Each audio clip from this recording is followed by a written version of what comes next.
Topic po natin, mga bawal gawin kung mataas ang cholesterol ninyo. Okay? Baka meron dito mga ginagawa nyo kasi marami talaga mataas ang cholesterol ngayon. Sa blood test makikita yan. Okay? Pag high cholesterol, bago natin pakita yung mga hindi dapat gawin, explain muna natin. Yan ang nangyayari. Ito yung ugat o artery pag bata pa tayo.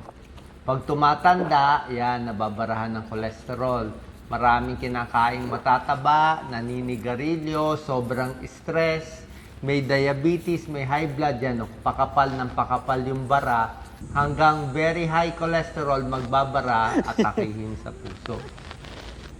Ito muna komplikasyon, kaya natin pinag-uusapan to. Pwedeng magbara yung mga artery sa paa. Pwedeng magbara sa puso, stroke, heart attack sa puso. Pag sa utak, stroke. Pwede ma-high blood,